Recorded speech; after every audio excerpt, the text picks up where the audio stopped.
Good morning, good afternoon, and good evening to everybody. Welcome to the first edition of the second season of CIBJO's Jewellery Industry Voices. I don't normally start the events over here. That's Ed Johnson's job, and we're actually waiting for Ed to join. He had about 5 minutes ago, he had a power outage where he is in London. It's evidently come back, and he's now trying to join. But in the meantime, while we wait for him to join, I'd like to welcome all of you to what will now be the second year of Jewellery Industry Voices. We're going to be working on a slightly different format this year. We're not going to be doing it once a week as we have done in the past, but we will do it at least once a month, and we will provide a schedule of seminars in the near future, and are also open to suggestions of subjects that any of you would be interested in us covering. While we wait for Ed to join up, I'm actually going to ask Gaetano to turn on his camera and to give a few words of welcome, and then we can get on our way. Gaetano, I don't see you yet. Well, probably you have to switch on my camera. No, you have to turn it on yourself. Okay, now I can do. Okay. Thank you very much, and welcome to everybody. Welcome to our panelists, and welcome to all our friends that I can see here from all over the world, from Florida to Australia, through India and all the other continent. Thank you very much for joining us. We have had this experience of the previous number of webinars, and was a very enthusiastic experience because brought us next to all our friends around the world, and on the other side brought all our friends next to us, because we were pushed from each one of you / them to do constantly, to do it better, and I believe that at least we are improving a little bit. So thank you very much for listening to us, for being with us, and please send us an email in order to criticize whatever criticism you want, in order that we at least can make something better in the future. And again, I want to thank all our panelists, which for me is a real pleasure, a joy to have them with us. And for those that don't know them, I mean, today we have a great number of panelists from China to the United States, through India and Italy, of course. So thank you very much. The floor is yours. Thank you, Stephen. Thanks, Gaetano. The subject on the card today is gearing up for the holiday season during a pandemic. What we thought we would do for our first webinar was to bring back together some of the retailers that we had spoken to during the course of the first season, some of whom actually spoke during the lockdown itself. At the time, we felt a lot of the subjects that we were dealing with dealt with the technicalities that had sort of been thrust upon everyone, like setting up retail operations so that they could deal with hygienic conditions, the financial implications of businesses being locked down, and serving your audiences. And in the case of one of our speakers, the massive growth that people experience in terms of online sales. We now, unfortunately or fortunately, more than 6 months into the pandemic, and while the health situation has certainly not been properly addressed, there is a sense of normalcy of the way in which things are being dealt with. However, we are approaching that critical time at the end of the year where companies need to or expect to do a large part of their annual business, and there are many questions that need to be answered, both in terms of how the economic situation might have impacted upon what otherwise would have been. How do you prepare yourself for what is coming? And although there do seem to be good indicators, at least in terms of the information that we've received from organizations like De Beers, that the public is still, there is still demand for jewelry, the economic impact of the pandemic on people's spending capacity is likely to have some type of effect. And these are the various questions that I think we would like to address today, and to get your input as well. So what I'll do quickly is I'll run through the panel. I'm sorry, running through the slides again.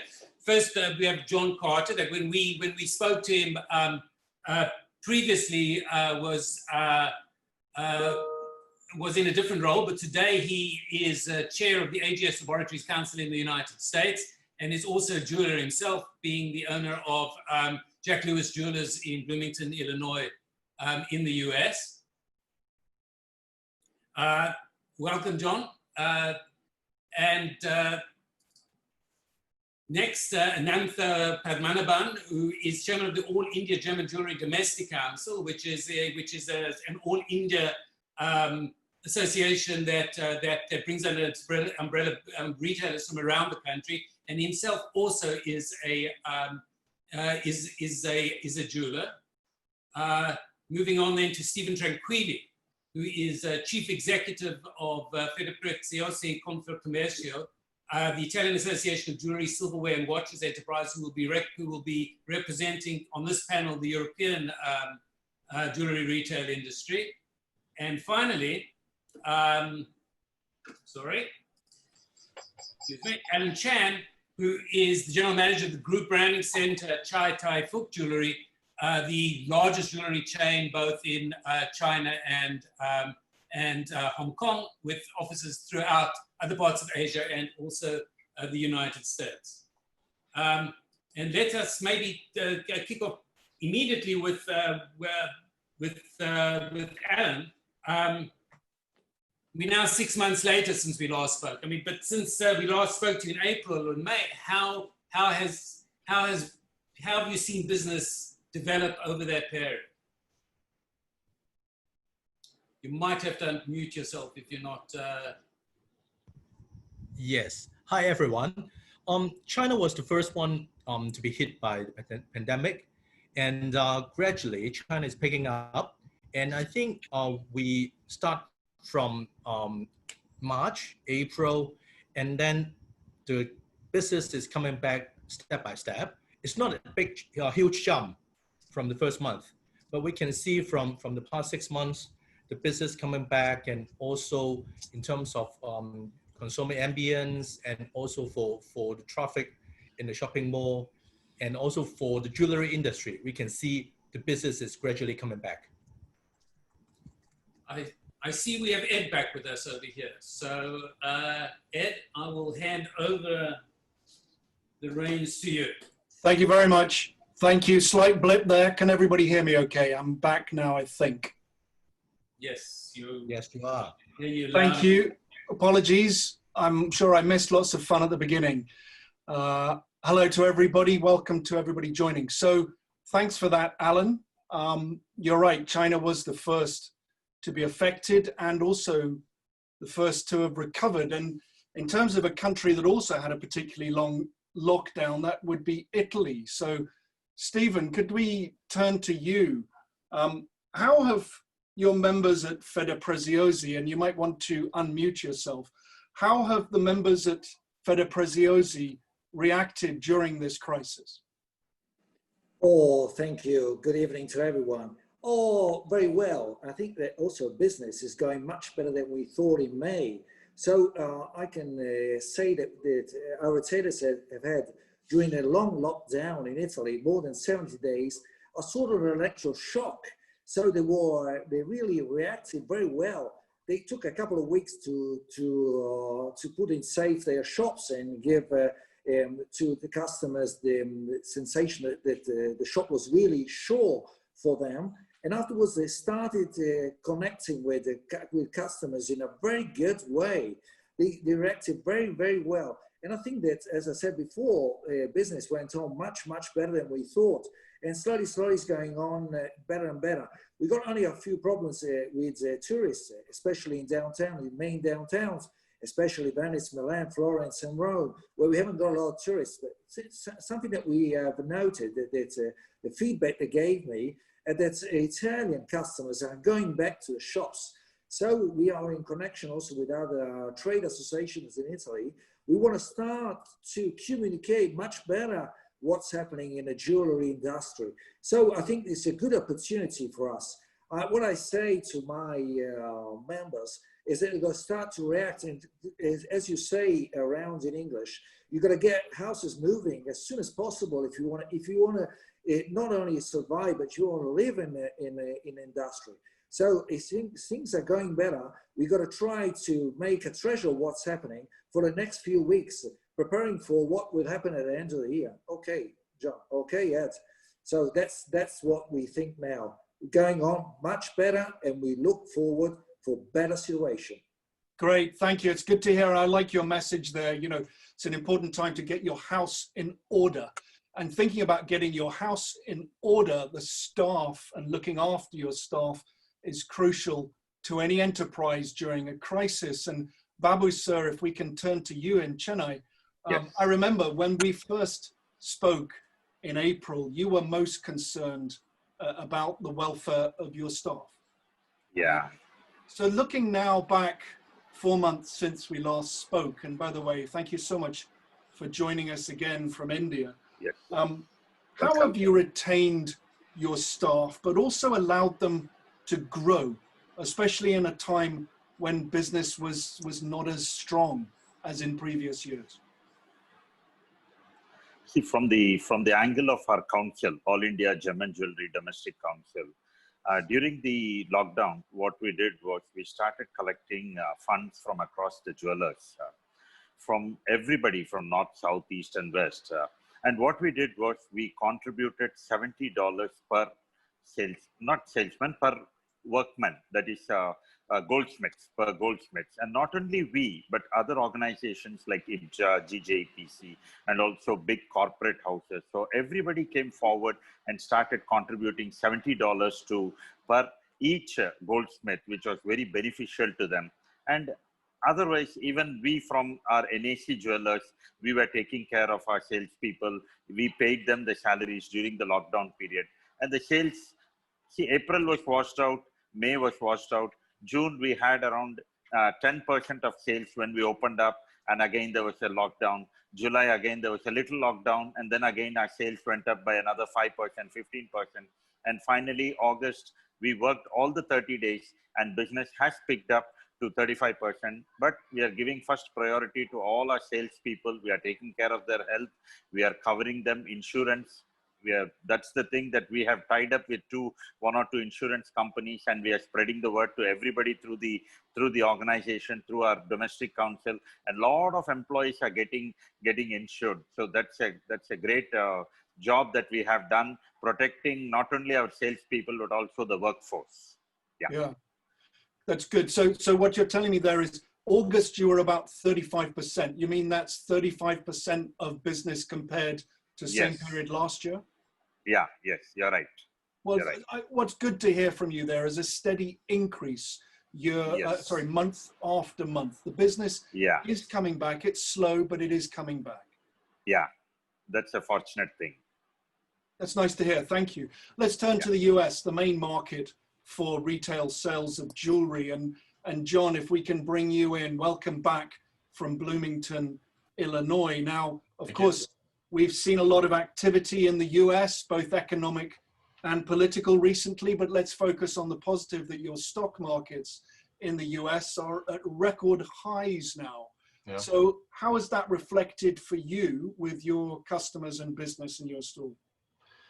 The stock market's a fickle thing in the US, and while the ups and downs typically don't affect the average American's actual budget, because your money's tied up in the stock market, it definitely affects mood and buying behaviors, because paper losses tend to make people retract and make people not want to spend money. So of course, as we all knew, because it affected everybody's markets around the world, when everything first hit, it was this very tragic thing, because not only were we closed, but everybody's retirement funds were tanking. So there was this really negative mood that hit.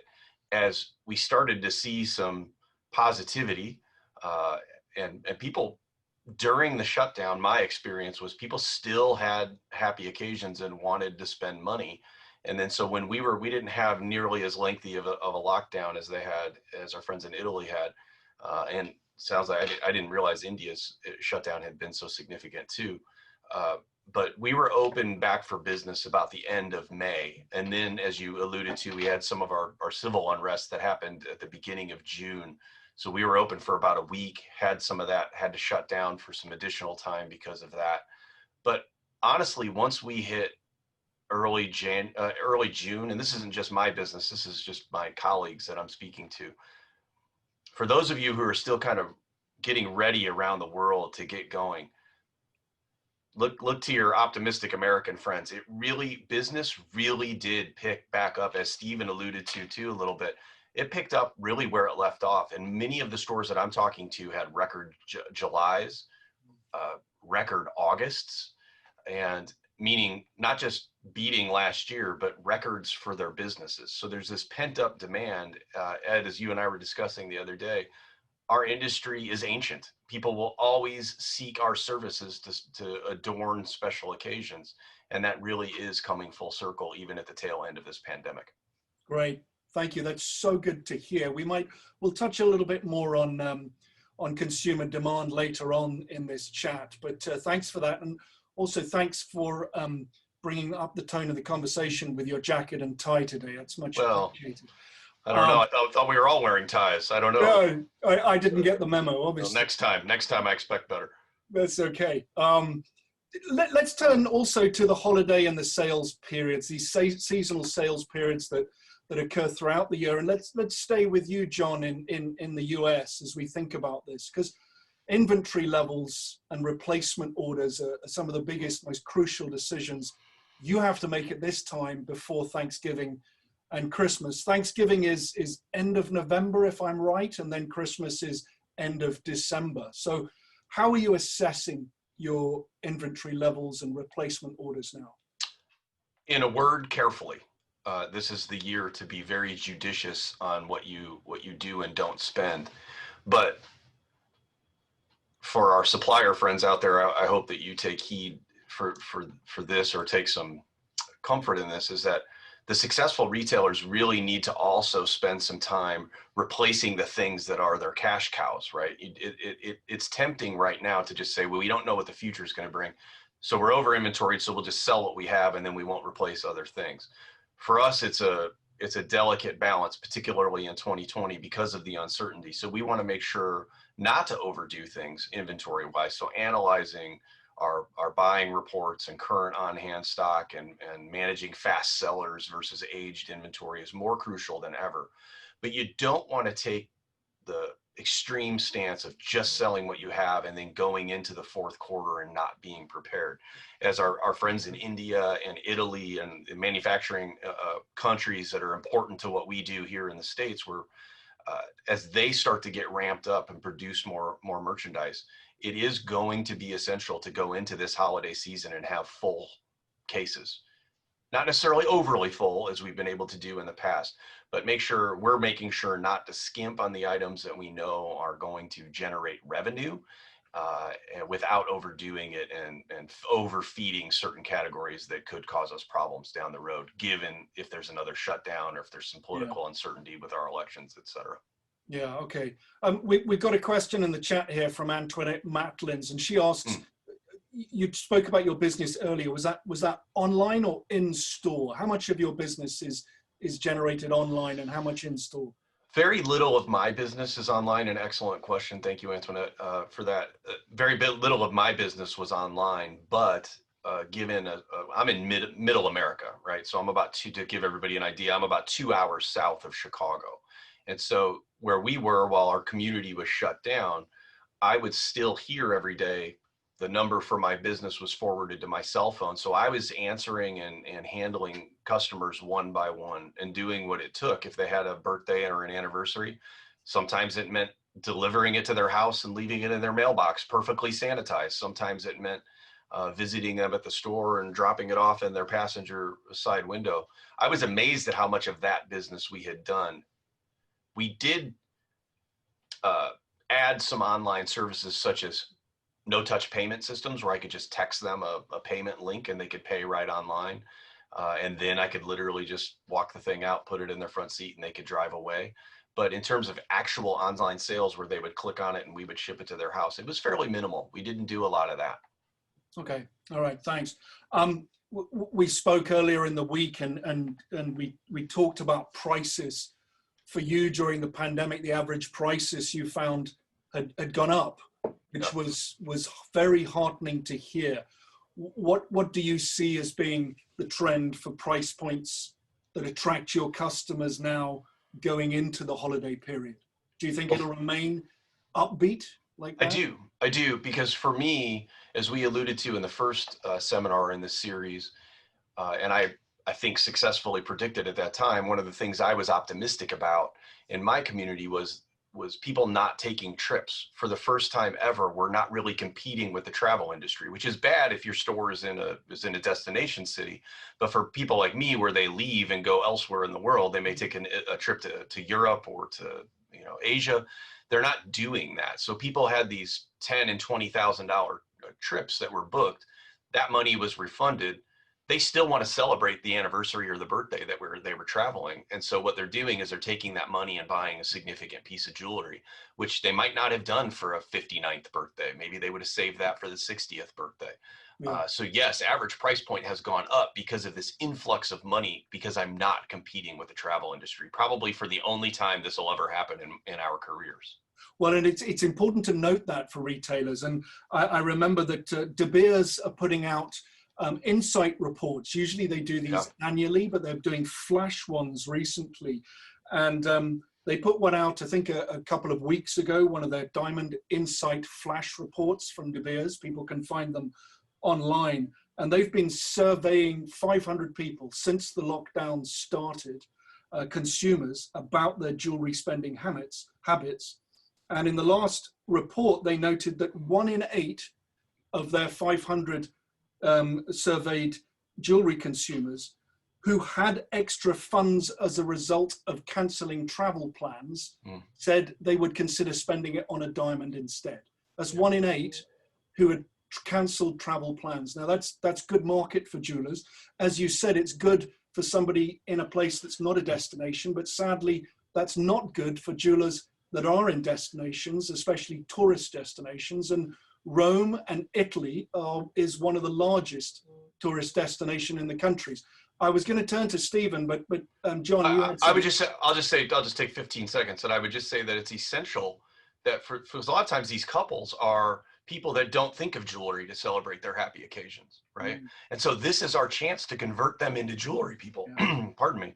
So it's important to have things that they're looking for, have budgets into consideration, have magic price points and things that might compete with those trips, because you might only get those people one time. And so you darn well better make that visit worth their time and make it rewarding for them so they come back and visit you again. That's all I would say about that. It's a real opportunity. Great. Yeah, thank you for highlighting that opportunity. Stephen, let's turn to you. In a beautiful city like Rome, you do receive a lot of tourists in your city, but also throughout Italy.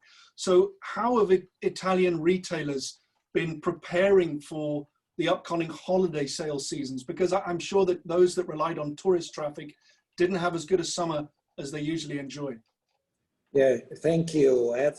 I'm going to get my magic wand now and tell you what's happening in the next few weeks. I would like to have a solution, but it's impossible for me now to have to know what will happen in another 4 months' time, because Christmas time sales starts at about December the 8th and going down until Christmas Day. So it will be quite difficult. I think the only forecast that we can have will be in Vicenza next week, when all retailers will be able to talk with them and to know what they want to do, because we are worried on the same part of John, what will happen in the next few months. Could be a local lockdown, a general lockdown. So we're going to try to move.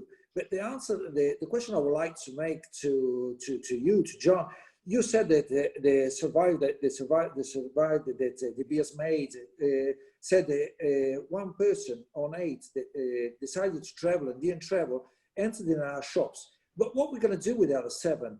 We're going to try to push them in our shops. We've got to do something altogether. We've got to try to move, because we can say that Christmas will be a great period for us, where sales will improve, will go on. We're going to take note of what are the economic difficulties of the population.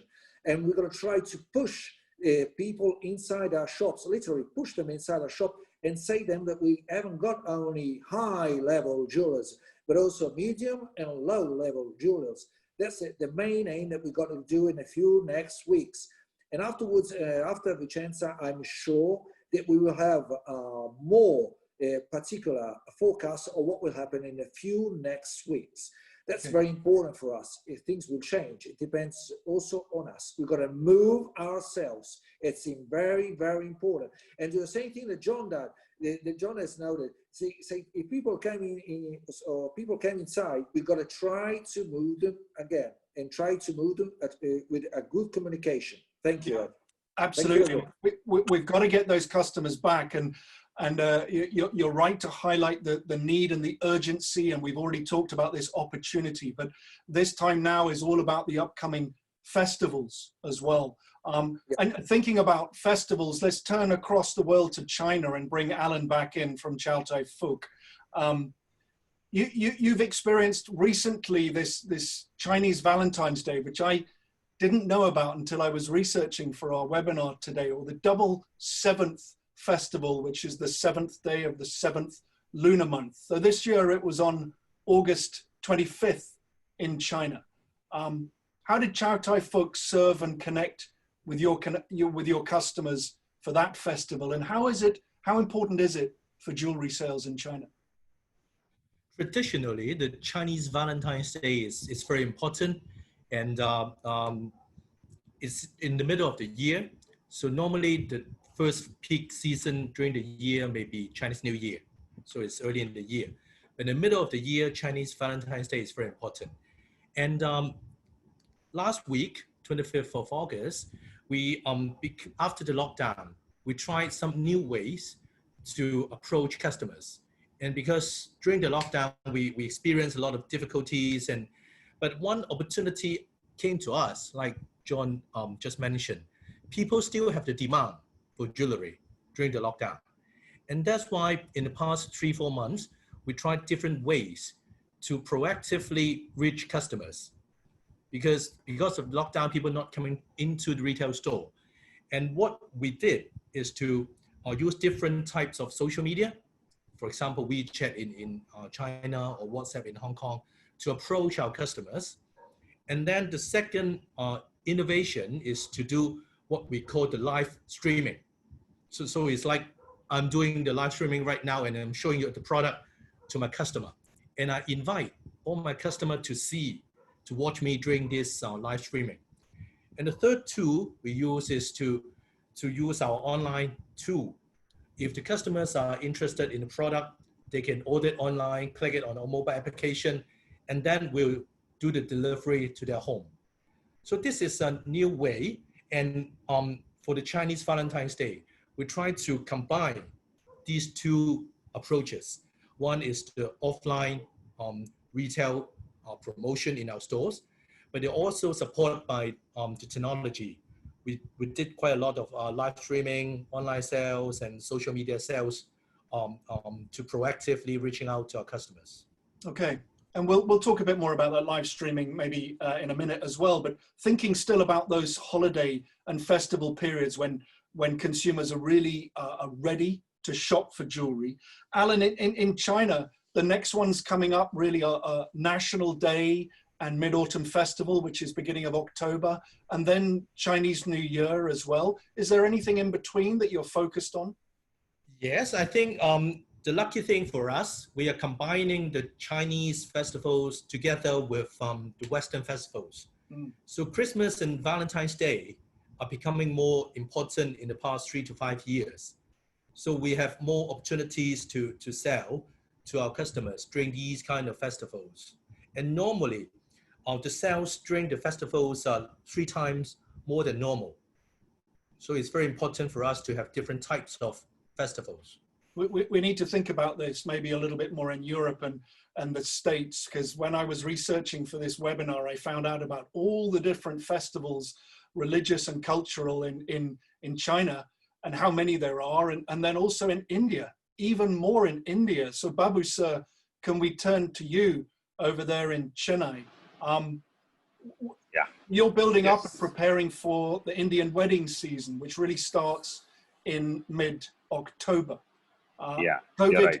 COVID regulations are going to restrict, I assume, the size of public gatherings, such as weddings. So how is this going to affect jewelry sales for you? See, the wedding season is going to start around October 15th onwards. Yeah. So there'll be weddings all over the country for the next 60 days. For the last 4-5 months, people have avoided celebrating weddings because of the restrictions they had. But now we have to live with it, so it will go on and on. But always in India, it is said that big fat Indian weddings, they always call it as big fat Indian weddings because they spend a lot of money on the weddings. There'll be 2,000, 3,000 people, so much of food served, money spent on lightings, decorations and all that. But now what happens is they're going to save all that money, maybe up to $10,000 or $15,000 on the wedding celebrations. So that's the advantage for all the jewelers to convert that into jewelry purchase. So whenever there is a bride or a bridegroom coming for the purchase. So we have to be smart enough. If they say it is 10,000 rupees budget, we need to convert it to 15,000 or 20,000. And they will also would love to buy it because they're going to save so much of money in that weddings. That's what the advantage for us. Right. So the opportunity in some other countries is the lack of travel. And so that means increased spend on jewelry. But in India, it's the lack of large weddings or ability to have large weddings is the opportunity for jewelers in India, is what you're saying. Yes. Right, great. And you have other festivals coming up as well. Of course, we're very familiar with Diwali, which is in mid-November. But before that, you also have this festival you told me about, Navratri, which is mid-October. Those two periods, how are you preparing for Navratri and for Diwali as well? See, Navratri is celebrated across the country. We celebrate it for the goddess of wealth. So everybody buy jewelry during Navratri. It's very auspicious. And in India, it's mainly auspicious time is more important. If there is a wedding in the house in November, December, so what they will do is they'll start buying from Navratri because that is the period. Those 9 days are very auspicious. And when it is celebrated for the goddess of wealth, they start buying across. So people have started stocking, but the problem here in India is the manufacturing is very slow because the workforce have all returned to Bengal, West Bengal, Kolkata. So all our workforce come from there. 75 to 80% of the workforce across the country come from West Bengal. So only now they have started coming. We are trying to push them because there are no trains now. There are only special trains running. So expecting more to happen in the month of this whole month of September, we are going to bring them back and start manufacturing in a big way because whatever we are selling, we are not able to replace it. We are not able to get the best quality of workmanship and all that. Whatever is fast made, we are getting it. But for exclusivity, we have to wait for some time. We hope by October 1st, everybody will be geared up. Okay, great. And so that's interesting that Navratri is the goddess of wealth. Goddess of wealth. Goddess of wealth, female. And Diwali, of course, from my understanding, day one of the 5-day festival is really the gold buying day for Diwali as well. Is that right? Yes. Yeah. See, normally the season is from Navratri, that is from October 12th or 13th, it starts and goes up to Diwali, which is on November 14th. the day before Diwali is called Dhanteras. That is very famous across North India, where every person would love to buy a coin of gold, whether it is 1 gram coin or an 8 gram coin. Over the years, what the jewelers have done is they have started communicating, invest in jewelry, invest in diamond jewelry. So that's how now people are going behind gold jewelry and diamonds. So everybody start buying from Navratri till Diwali. But Dhanteras, as I said, Akshay Tritiya in the month of April across the country. But Dhanteras is very famous. Most of India, except for the south part, where everybody start buying gold and silver, and especially gold jewelry and diamond jewelry. That's a very big festival. Right, and it's important in India, of course, but we have to point out to those people listening and retailers around the world, there are non-resident Indians in many cities all around the world, that this is an appropriate festival season for jewelers to be reaching out to their customers, to be selling jewelry on these auspicious days. Yes. Let's turn, if we can, to the effects of some of the industry trends that have been happening, the technology and how new media are changing the landscape for retail jewelers. Stephen, let's turn to you, if we can, in Italy and Bella Italia, the wonderful old cities and old culture in Italy. There's many wonderful things about that, but one of the challenges, of course, is maybe a slightly traditional, or may I say old-fashioned mindset when it comes to adopting modern technology. And we spoke about that before in April, when you noted that many of your members didn't even have websites, let alone using them for e-commerce. How has the pandemic affected that mindset about technology and its use to better serve retail customers? Well, things have changed. Digital transformation is one of the principal aims of our retailers nowadays. Absolutely, tradition and modernity go together. It's a necessity. Absolutely, we noted that things have changed. As I said in April, only a few of our retailers, not more than 40% of over 14,000 retailers in the country, had a website. Things have changed. I think more than 50% now in a few last months have improved their e-commerce and starting to deal on a virtual window. So things are changing. I think it's the pandemic has pushed our companies to change, and to change in a different way, to talk with customers, not only looking them in their faces, but also through an iPad, an iPhone, or so in different ways. It's very, very important. As Alan said before, they improve sales using social media. That's the same thing that's happening now in our country. They're starting to use Facebook. Also, if a young person could say it's quite old, but they're starting using Facebook, they're using Instagram, and they're starting to do very good photos of jewelers to put on their website. But look, we've got to try to improve and try to make them do 3D photos and try to augmented reality, try to change and to give to the customer the real touch of what is a jeweler and what's the story in the back of them. We're going to try to improve that. Okay. Right.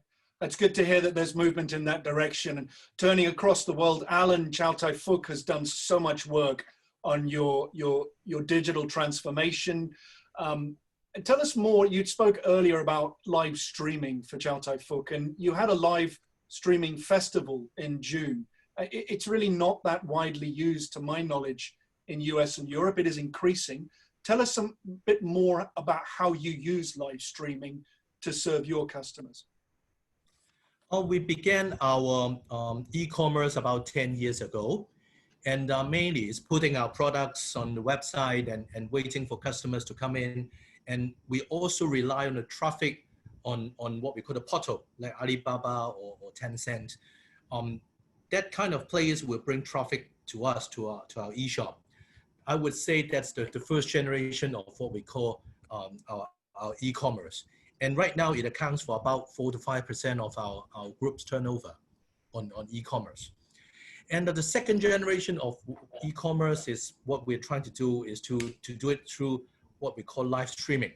There are two types of live streaming. One is to do live streaming in these kind of public portals.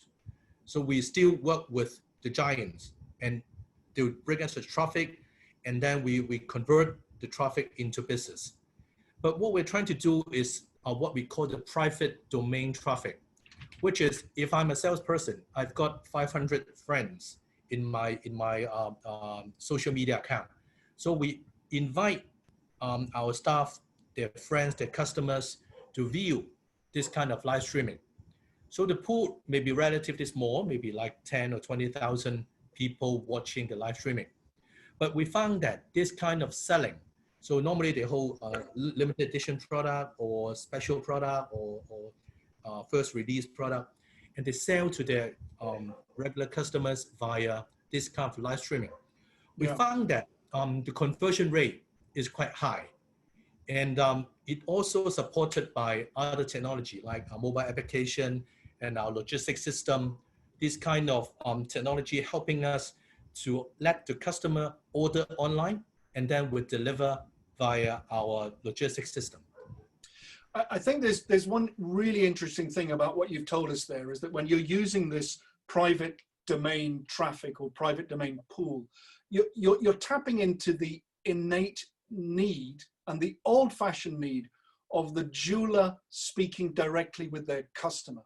So it's about that relationship between the jeweler and their customer, which though Chow Tai Fook is now a very large retailer with thousands of stores around, they're focusing on less traffic, but more intimate relationship with their customer to drive their sales. And I think that's what's most interesting about what you've just said there. John, if we can turn to you in the States, I know it's sometimes interesting when we hear people in China talking about the sort of numbers, and he's talking about 10 or 20,000 being a small amount of live streaming. I mean, we dream of something like that. But you know, how are you using social media and your online presence to drive your sales now? I mean, I'll say this, Alan's just showing off. If I ever had a live stream get 10 or 20,000 people, I'd retire that day just so I go out on top. So I'm jealous of that for sure. So, well, and Chow Tai Fook is such an example to the rest of the world, and they're you know, an industry leader for what we do that we can all take, but like we can take lessons from what he does and then apply it to Middle America, right, to a small town. But sure. As I came out of the shutdown, or even during the shutdown, the thing that we learned was kind of the opposite, I think, of what some other people learned. We learned that I wanted our website to be more specific. And so we reinvented our website during the shutdown. Instead of having 10,000 SKUs that I may or may not have on hand, just to have product representation out there, we redid the whole thing. And then now we have maybe 2,000 SKUs on my website, but it's all very likely to be here in our store, because that's the important thing that I learned, is that as customers are having these conversations, particularly as you're dealing with this current, you know, generation of millennials or Gen Z, they expect the thing that's on your website to be in the store. They don't understand any sort of discrepancy there. I'm sure Alan would agree with that. So it's important to have what you have. That's the first thing I would say about our website. And then the second thing that we did, and social media is key. I mean, if you're not doing, and I think that's even a moot point to discuss on a conversation like this. If you're not doing Instagram in particular right now for jewelry, and Facebook to a certain extent, you're really just not doing a good job in today's world. You have to communicate with them on those platforms, or you're totally missing where they are. Particularly Instagram, I find. I see Alan nodding his head. I think he would probably agree with that. But as far as my website goes, we used our website, and this is what I would encourage most attendees, and Steven said that he has a lot of newer people with websites. Start thinking of your website as a tool to make appointments for your salespeople. Because while we can sell things online, my theory is I don't want to be so quick to replace myself. I do want to still have that intimate connection with my people. We use an app called Setmore, and there are some others that you can use to create appointments that'll plug into your website. And we just had a special event this weekend, and given the timing, the new website, and that, you know, for a 3-day event, I think we had over 50 appointments, and almost all of those people bought. So it's really important to use your website now. People are starting to get conditioned to think, okay, if I'm going to go out, going out of the house now is very intentional. You're not really going out of the house to go browse. You're going out of the house to go buy something, and you're expecting I might need an appointment to go do that. So start getting your website ready to be kind of an appointment-based thing that helps you create leads for your sales team. Thank you. I want to think about consumer demand a little bit here. And so we've got a few more questions, or a question specifically for all you about, you know, the idea that the customer is king and or queen. And how has consumer demand changed for jewelry in the wake of the pandemic? And can you give us specifics about price points, types of jewelry, silver versus gold, diamond sizes, diamond price points? Stephen, maybe we'll start with you if we can in Italy. How have you seen consumer demand changing? And give us some brief specifics if you can. I will give you a percentage. I think we'll give you the idea of what's happening. I think in the last 4 months, since May the 18th, we can have on the same side of Alan, less 35% of sales. And we improved medium and low jewels. And we have an increased absolutely high jeweler products. We have sold a lot of diamonds. We also got to take note of another thing. We didn't speak about how the price of gold has increased in the last few months. And that's it. Surely it's very important to say what we are selling, because when customer goes over to our shops and we say that a single item has gone up a price because gold has gone up, I think a customer will think 2 or 3 times before buying something. So we've got to try to give it in a different way. As John said, we've got to try to put them in our shops, and when they go out of their houses, they're going to get inside and buy what they want. And we've got to try to say, buy a jewel, you buy something that's forever. So, yeah, absolutely. If you're talking about, you know, the specifics of the price points, you talked about low, medium, and high. Give us price points for that, because you said high jewelry has increased. What sort of price points are you talking about there? More than 10,000 euros. More than 10,000 euros. Okay. So, and that's doing well for retailers in Italy right now. No, it's going. It hasn't changed. It hasn't changed, but it's going very well. Medium and low jewelry are going very well. Okay, I'm sorry. Okay.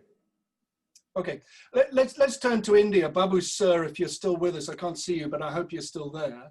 How about for you in India? We spoke about a strong demand for gold coins in India. What sort of price points have you found are most attractive for customers during this pandemic period? And do you see that changing as you enter the holiday season? See, in India, a lot of people go for investment, and especially when the gold prices are going up, you can see a mad rush coming in for only gold coins.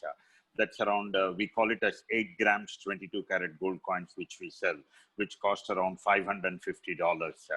So people who have girl children, who have daughters who are aged between 16 and 20, in the coming next 2-3 years, they have to get them married, and they have their savings. So they would be worried if the gold prices will go to $2,500 or $3,000. So immediately they come in and buy 1 8 grams coin or 2 grams 8 grams coins. Like whatever money they have, they convert it. So that is what we saw when we opened up in the month of June and July, when the prices were going up more than our jewelry sales. Sometimes, some days it was the gold coin sales that was doing better than the jewelry sales. But as the season comes, now people get adjusted, and because our rupee is also appreciating and gold has also come down by 5 to 7%, now people have come in to buy gold jewelry. So now we see a good demand for jewelry, and now the coin sales will slowly come down. Coin sales happens only when the prices jump, but otherwise it will be moderate. Okay, thank you. Alan, turning to you in China, one of the fastest growing markets for diamond jewelry. How have you seen diamond sizes, diamond price points changing in terms of demand from your customer base? I think it's quite similar to what John mentioned earlier. I think China is having a similar situation. People cannot travel. because right now I think China is one of the main export of tourists to different parts of the world, and they cannot travel, and we see a trend, which is our high average selling price items. They are going better.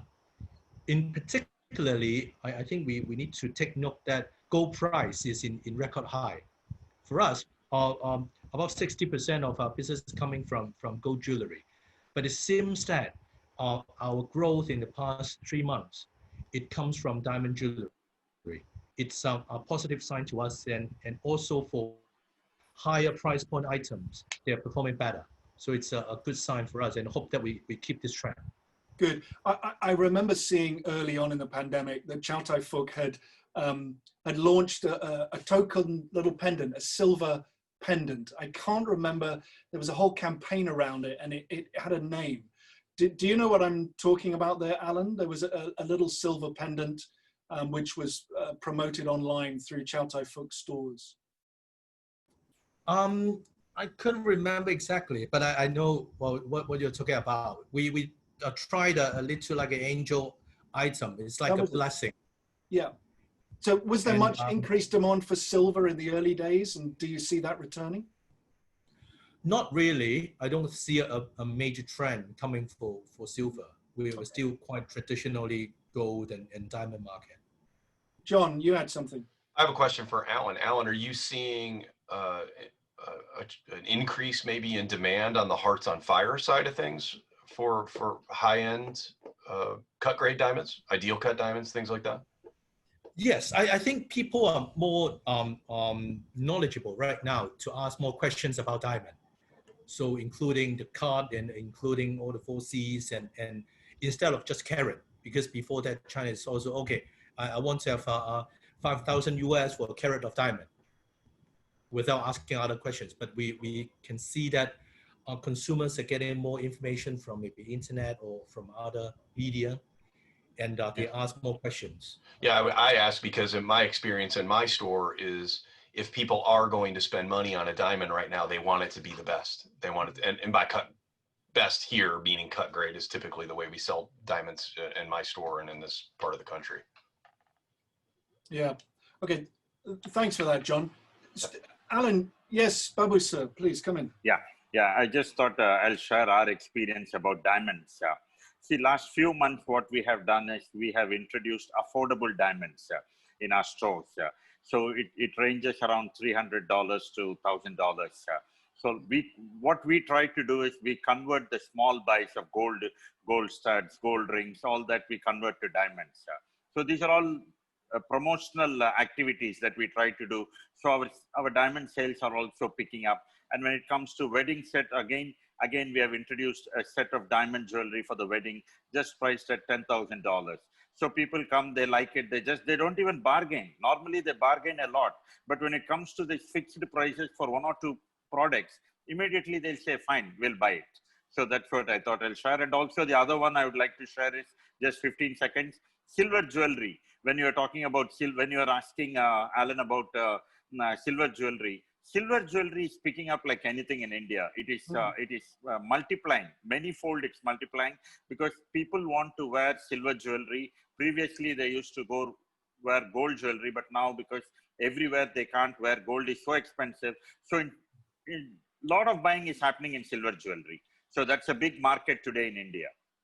Thank you for that, Babu sir. That it's in China not so much according to Alan, but in India it's increasing for silver. So that's good for our retailer friends who are listening to hear this.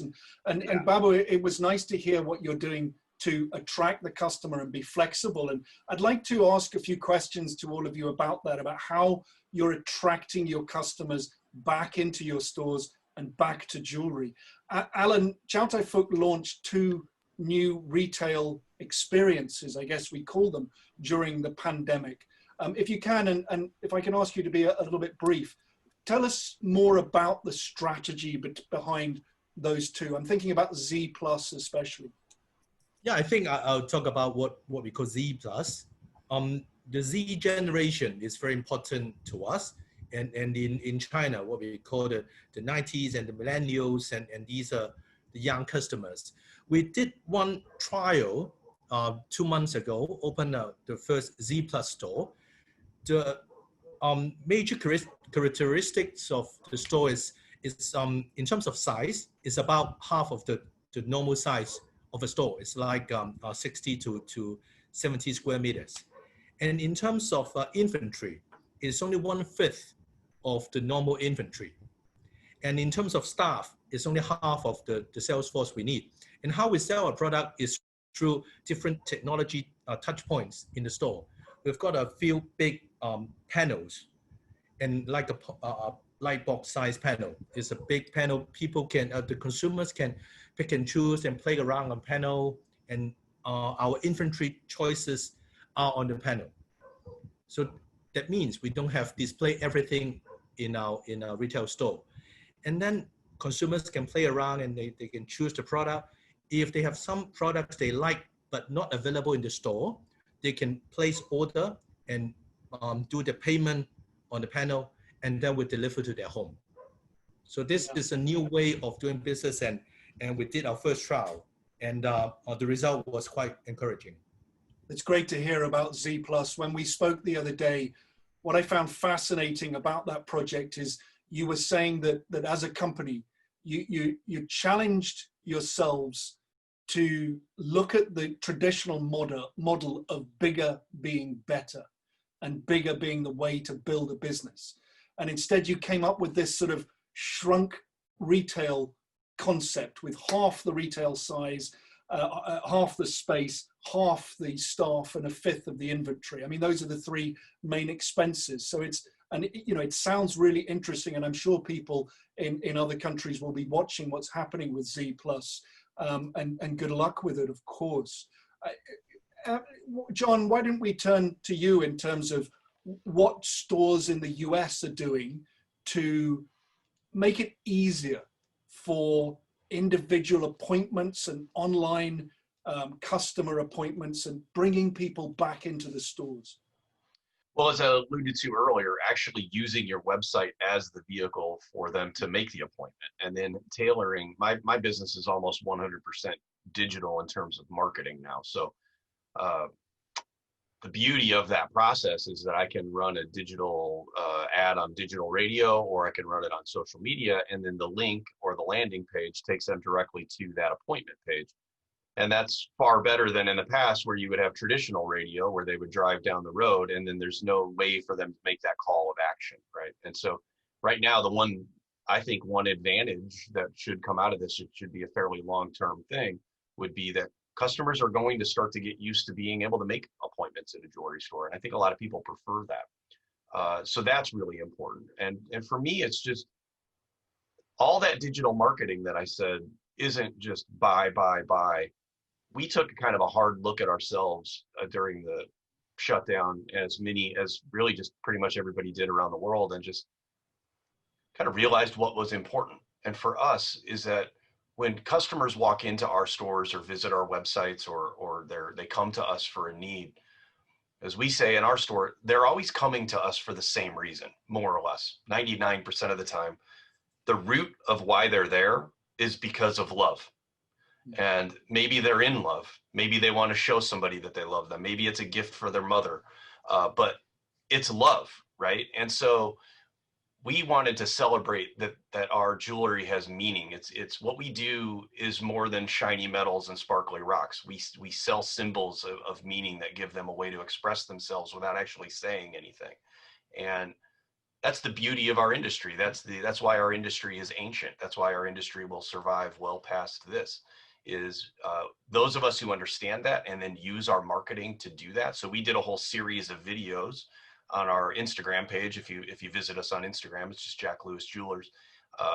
Go back several months, but we had our staff members record these homemade videos where they would hold up. For me, it was this bracelet where I talk about how my children gave me this bracelet for Father's Day, and being a busy traveling man, I looked down and I realized why I work so hard. And then to see these things come in from my staff that was just raw, and many of them were crying, and it was re-engaging our customer to the emotion behind what it is that we choose to do for a living. That's been very successful for us. Thank you very much. And I remember from our first chat together, you you talked about your phrase, love isn't quarantined, which is still absolutely valid, and I think a brilliant social media campaign, and well done to you and all your staff for driving that. Thank you. Stephen, let's turn to you in Italy, the home of fine crafted gold jewelry. What, in your opinion, does the industry need to do to attract back customers to your stores? Well, Ed, we're going to do a very big job if we want to attract them again in our shops. What I can see, I would like to answer to go back to what John said and Alan said. We got different realities in our country. We got family-run stores, so they're very small. They're not more than 56 meters square, so they're very, very small. And so it's quite difficult to get them in and have staff, as John's got, to prepare videos and to have a social media manager. What we've got to do, I think we've got to try to communicate as much as we can to the consumer what's the reality of our wonderful sector. I can tell what experience I made in my country that I'm continuing to do with a special part of our business. I'm talking about coral. We're doing a very good job with the local enterprise representative at Socorro, going around the country and not dealing with our retailers, but dealing directly with customers, with consumers, and explaining them what's coral, what's jewelry made in coral. And I think we are doing a very, very good job. And I think we're going to do the same thing also with other parts of our sector, talking with diamond jewelry, with diamonds, or with precious stones, and how a jewelry is made. Because sometimes when we deal with the customers, with the millennial generation, with Z generation, we certainly need an interactive panel, but we also need to speak their same language. But we've got to speak their same language and say that a jewel is not something for old people, for people that got a lot of years on their shoulders, but it's something that can show love.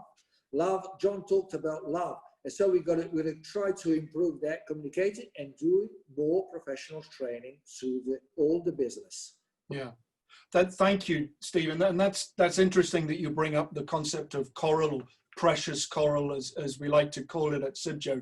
And it allows me to remind everybody listening about the CIBJO Blue Books, which are available to download for free from CIBJO's website. And there is a CIBJO Blue Book on coral, and it educates people about all the different types of coral, and especially the sustainability aspects of precious coral, which is very different to coral that you would see in Great Barrier Reef and other seaside locations like that. And precious coral industry is very strong, especially in Italy and other parts of the world as well. So it's nice that you bring us back to that.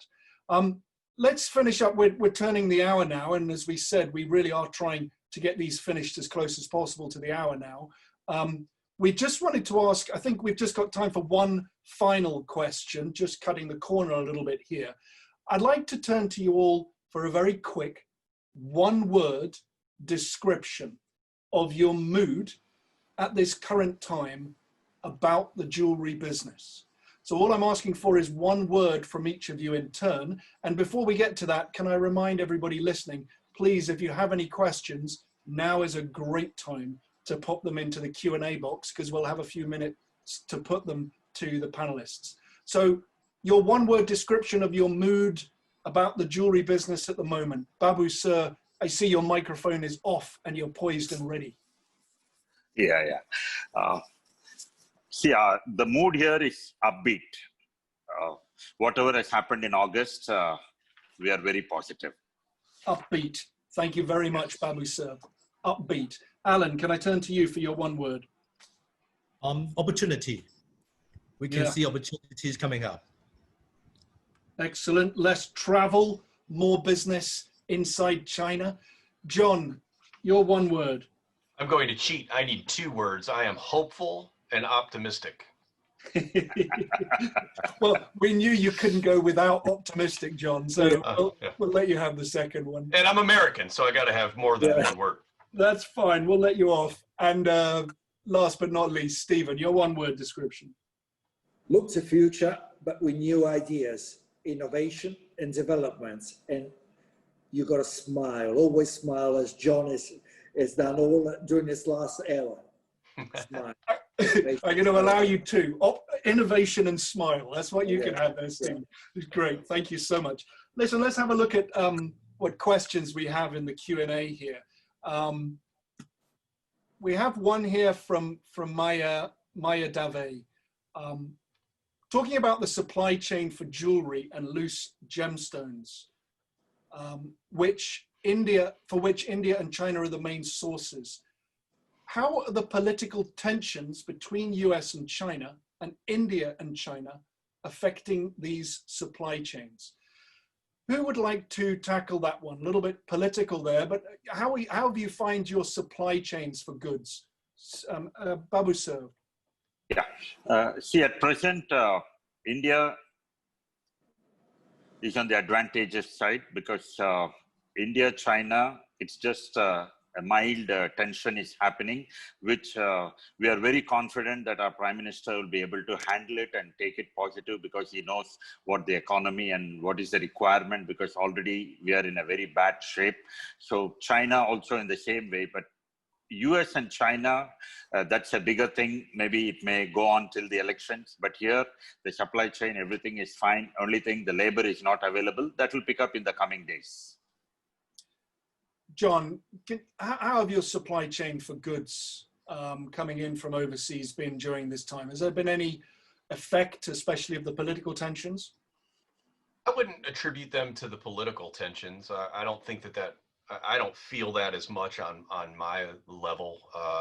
That would be maybe a conversation for a higher, somebody on the higher end of manufacturing. But I would say it has been challenging because many of the goods coming in rely on Surat in India.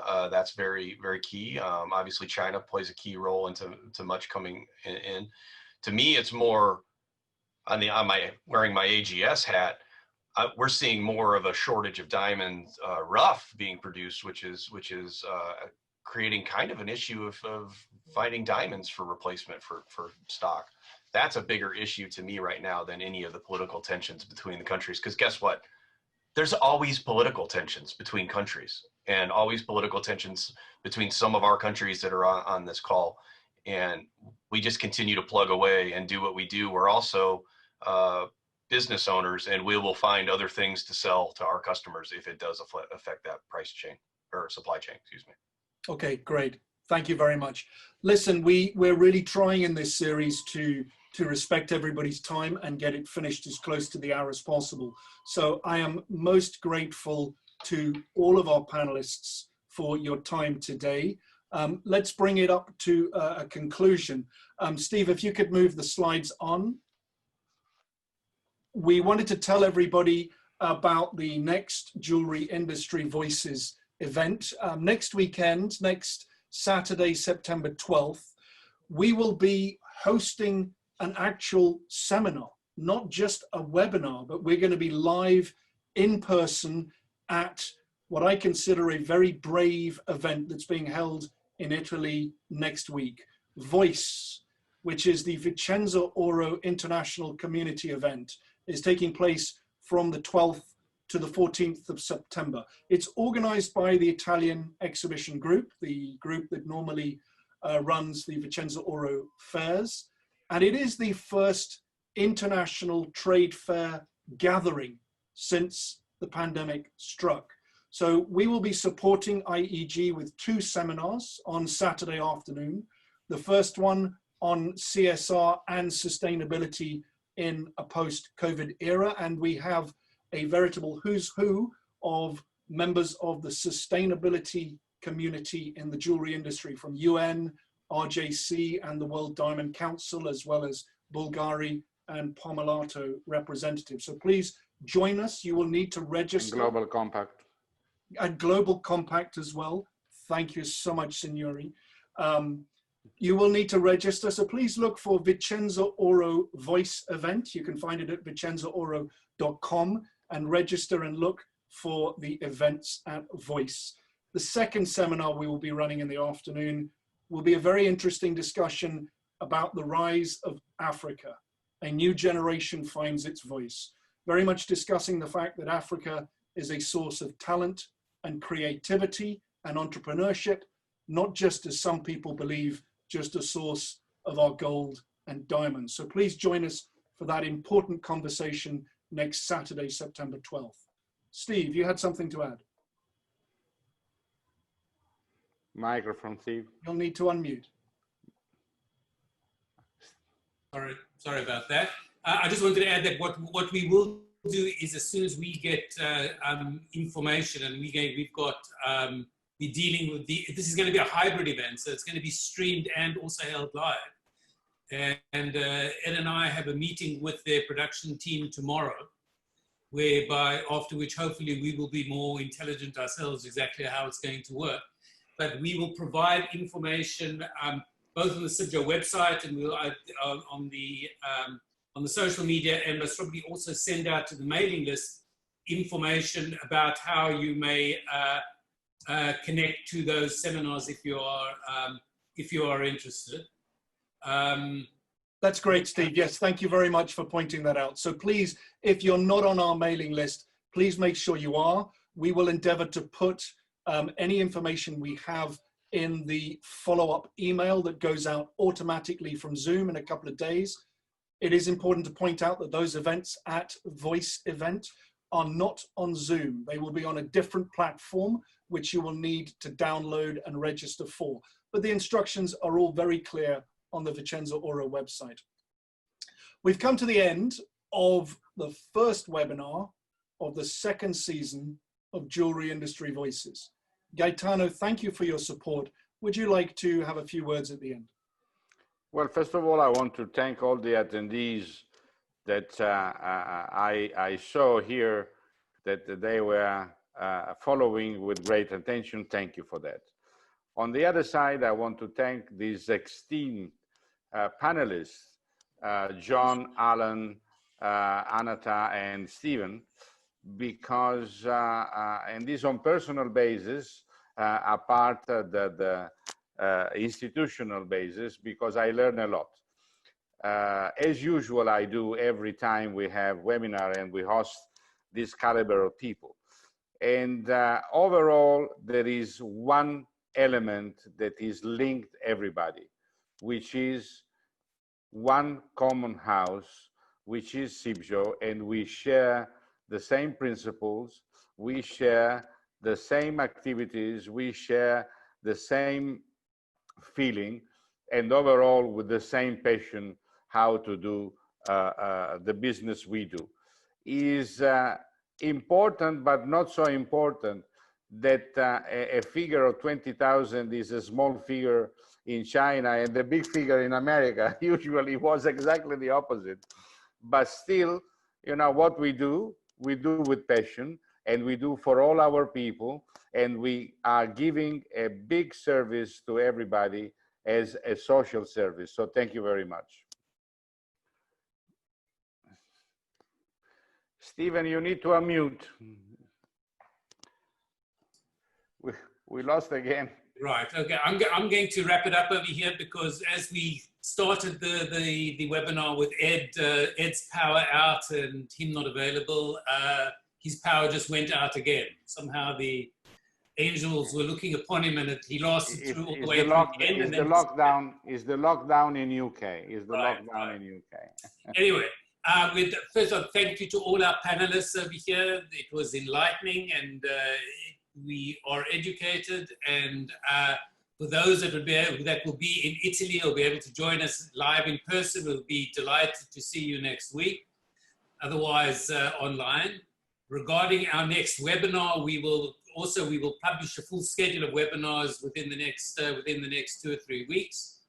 So we'd like to thank everybody for attending. Keep safe, keep well, and until next time. Thank you very much. Thank you. Thank you. Everyone. Thank you. You too. You too. Thank you. Yeah. Bye-bye. Bye-bye. Bye-bye. Bye-bye. Thank you. Bye-bye. Thank you.